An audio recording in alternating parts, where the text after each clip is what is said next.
finally started getting the new CTS replacements in.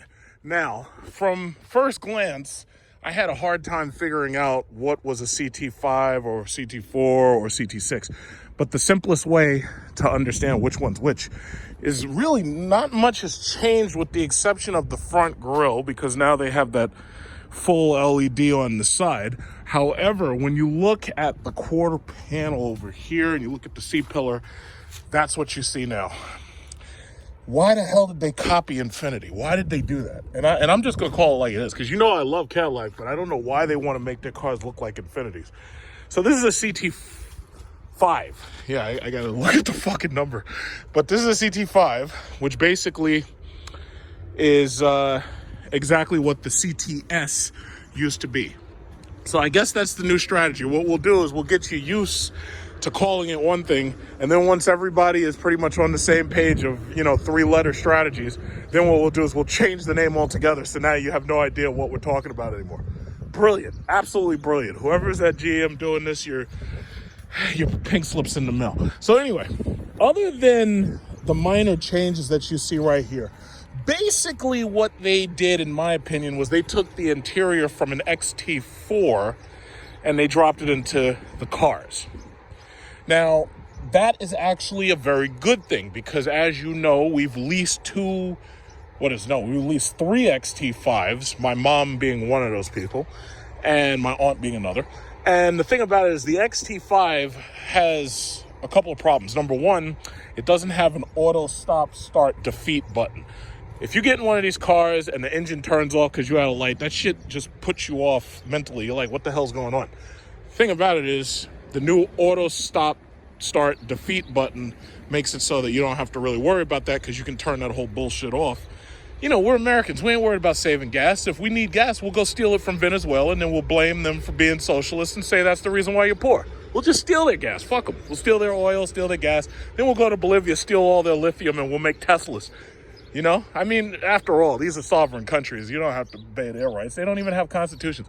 So anyway, this is a CT5, and this is replacing the CTS. So you're not going to see the CTS anymore. So first impressions, I like the front. I always felt the old CTS was a little too gaudy up front, but now I like it a little bit more.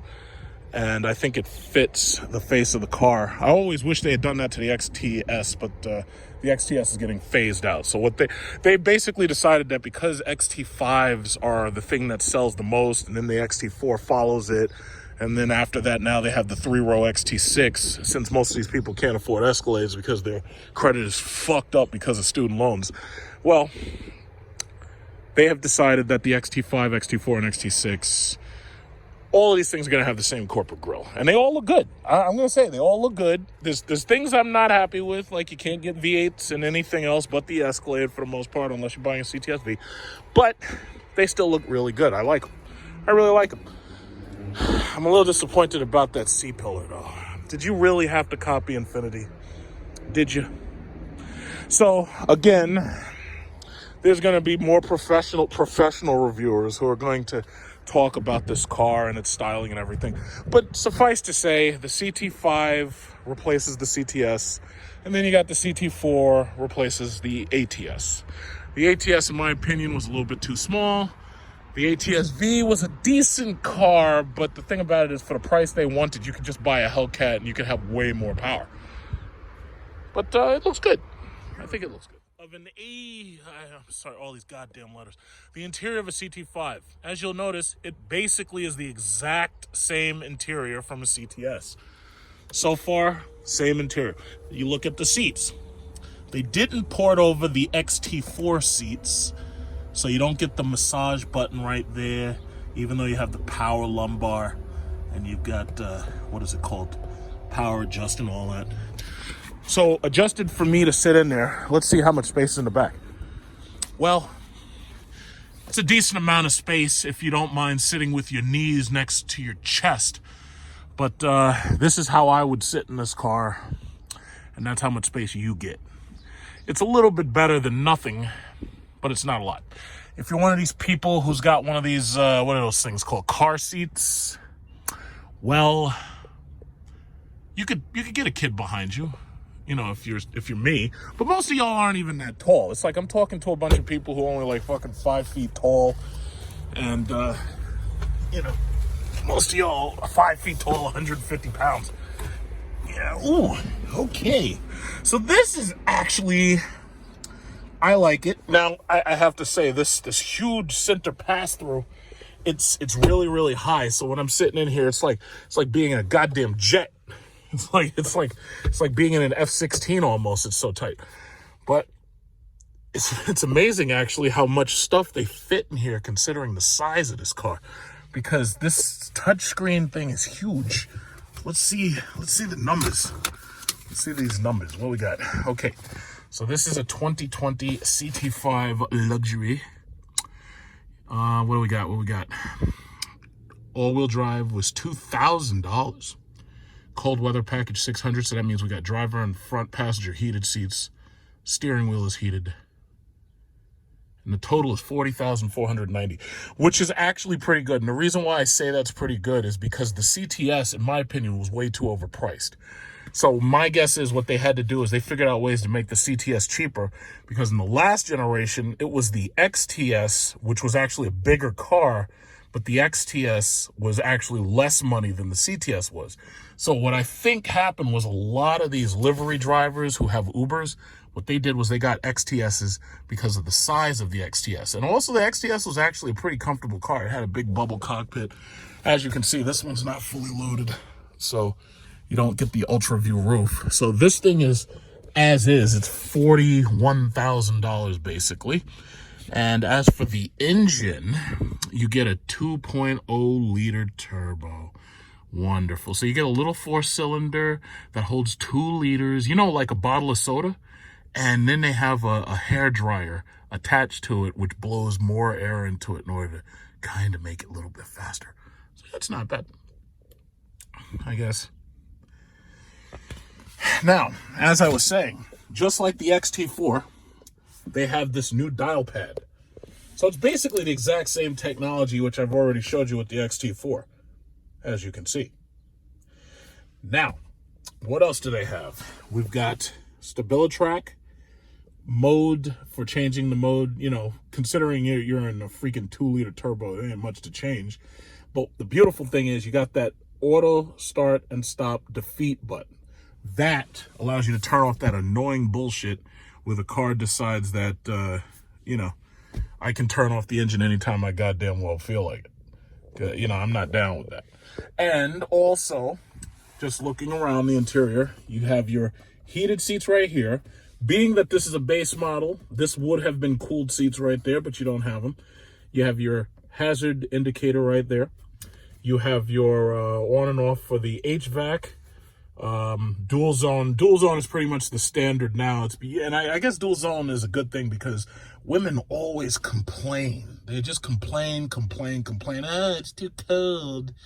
So the thing about it is, while you would love to be driving around blasting music with your windows down, because they're in the car, you gotta roll your windows up, and it's just not as much fun. And then you got to deal with her bullshit, and she's up there talking to you, and you're trying to ignore it. You're just trying to get from point A to point B, but she just won't let you stop paying more attention to it. And you just, you know, at a certain point, you just want to go to sleep, but you can't because, you know, she won't let you. So anyway, you got the rear heating button right there for your mirrors and the rear, which is nice. And other than that, the one thing, because you know I'm going to have to complain sometimes, the one thing that always got me was with the XT4, they have this panel, which looks like a panel, for the, what's it called, the navigation display, right? Problem is, this is fixed. This can't, like, tilt up or anything. Now, because, see, I'm not really a fan of motorized nav screens like they put in Audis. Problem is you can't tilt it more towards you, so it's always going to be on that angle. Why is that important for me to mention? Well, what happens when the sun is coming on from this angle right here and it gets glare? You know, that can be a bit of an annoyance. Other than that, if you have a CTS, this is damn near the same exact car. If you're trying to upgrade from one car to the next, my recommendation is what you should do is go for the CT6 instead. It's a bigger car, it's more of a car, but the thing about it is, you know, that's the real upgrade.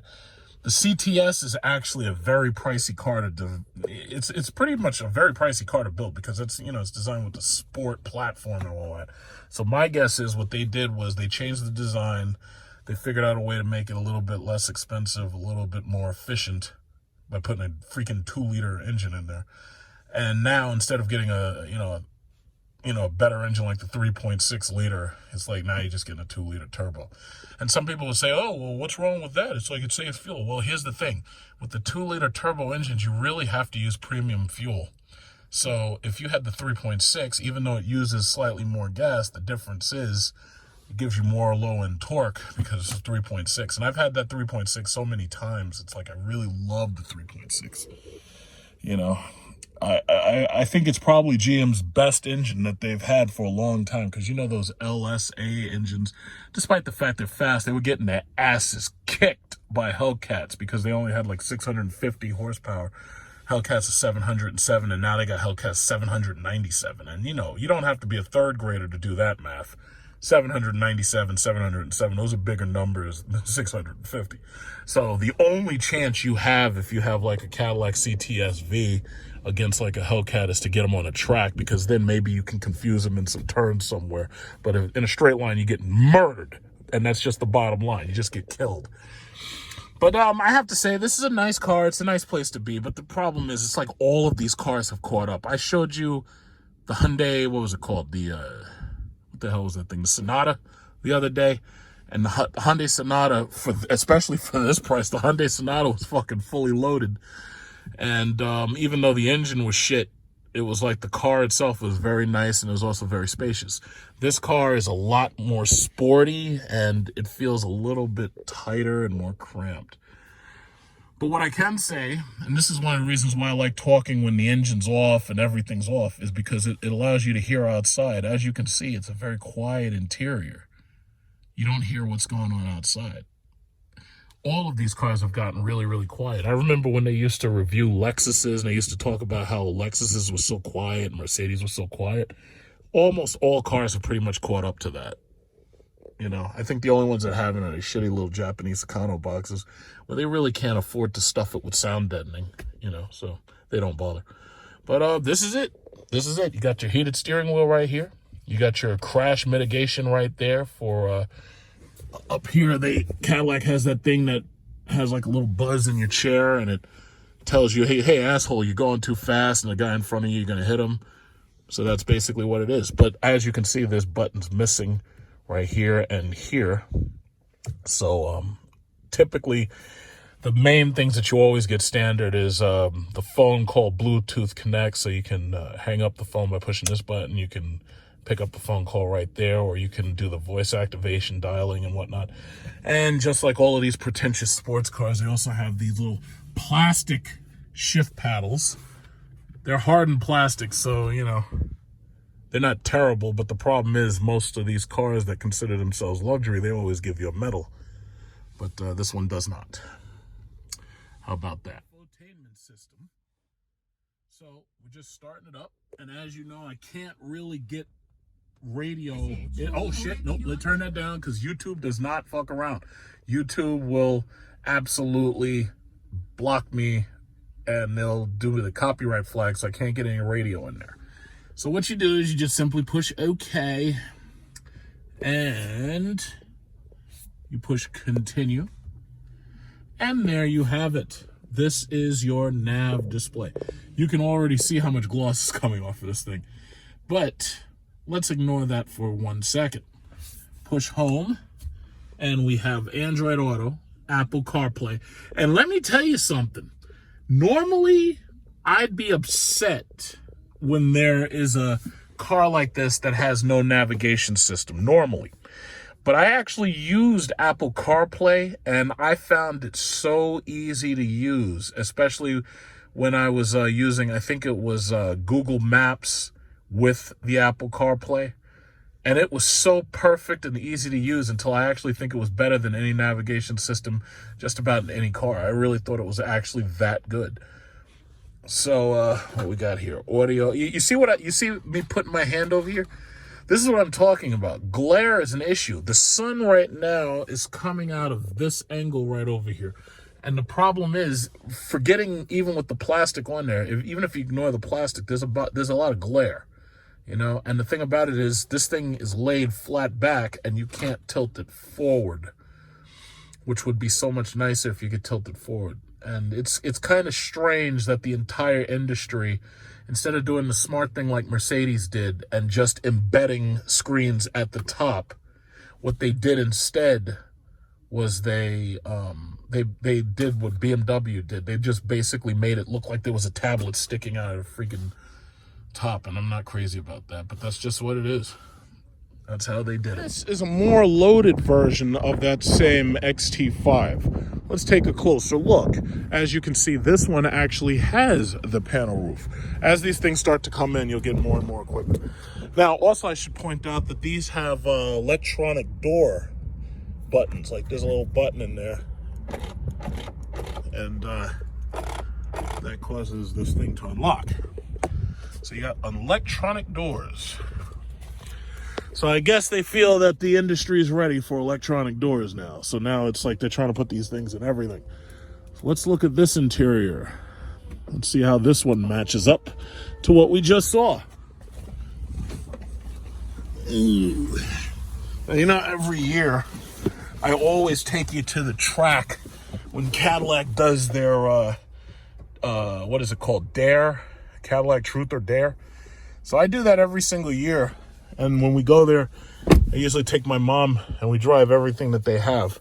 So I don't know if there's going to be another CTS-V, because it looks like they're trying to pull away from these engines because they know they can't compete with Hellcats and Red Eyes and Elephants and all that. So they're trying to back away from that stuff.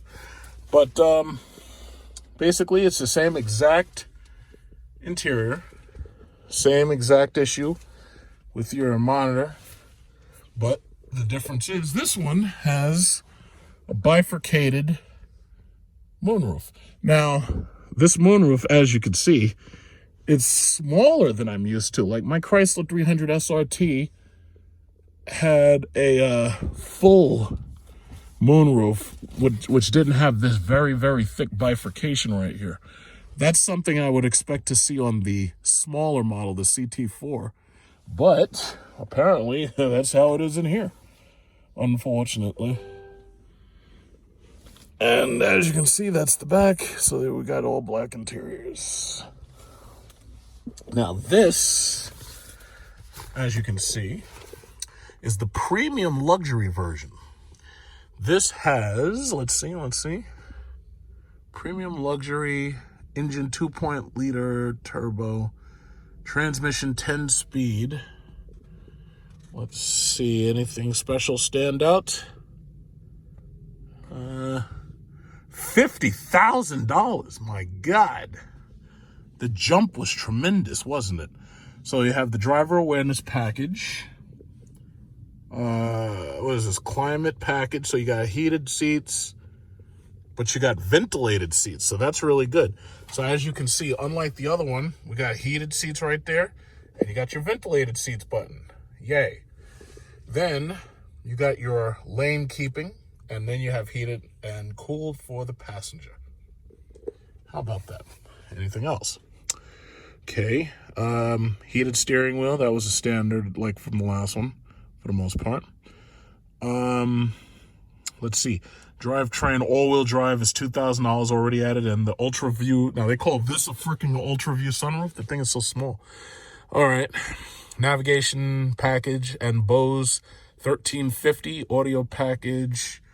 Driver awareness. Okay, and all of those packages add up to $50,000. So basically, with a 2-liter fully loaded, you're looking at $50,100. Okay, so let's take a look at this car's infotainment screen. As far as I'm concerned, all of these damn things should come with navigation. That's something I shouldn't have to look for. But what is this? Push continue. So what we got? Audio, phone, nav, push nav, and then you get the little nav screen come up.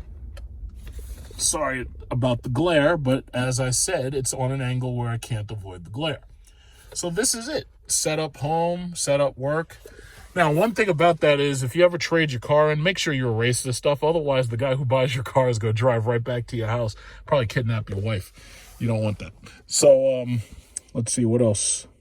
We have a wireless phone charger right here. I usually test these things. They typically work with my iPhone XS Max. I haven't had any issue. Regular glove compartment. And that's basically what you got. That's basically it. Dual memory seats. And what else? That's basically it. And then you have the trunk button right there. So you got the trunk button. Anything else? We have a heads-up display. So as you can see, this one is premium because it has the heads-up display. So you get your, what is it called? Your holographic numbers and indicators there. So this is it. This is the CT5 2-liter turbo. How about that? Home link for your garage door. Basically, see, the problem is there's so much of this stuff that is basically standard in so many cars now.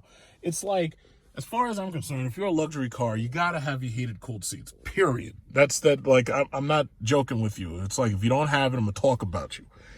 Gotta have heated and cooled seats for the front seat. Now, the back seat, that's something else. But basically, you should put all of that stuff in a single package where all I got to do is add the back seat luxury, and it gives me heated and cooled seats for the back seat passengers. But a lot of these new cars, they're coming with like, what is it? Reclining rear seats and everything. It's a nice place to be. And I'm pretty sure once they get more of these in, they'll have the nicer colors like cream and caramel and tan and all that. I'm pretty sure they'll have nicer colors. But the problem is, again, this is a car and it's a small car and it's $50,000. Now, I'm not going to call it small because, I mean, some of y'all are short. But the problem is everybody would rather have an SUV. I mean, if you get an SUV, any issues that you would have had for space, pretty much gone. Dealer, they pointed this out right here. This is supposedly the CT6 Blackwing that people were talking about with the twin turbo V6 4-point-something liter. And they're saying, yes, this is the Blackwing package. Oh my God, you got to drive this thing. It's so fast. Well, supposedly it had like 500 horsepower in it. These are some nice wheels. Because you know I like the CT6. That's really, really nice. You know I like those wheels. Right. Ooh. Oh, shit. Wow.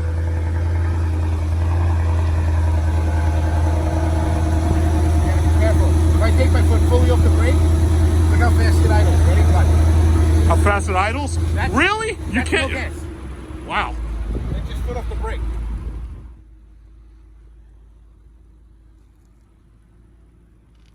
Blackwings. I think the sticker is close to 100,000 on this.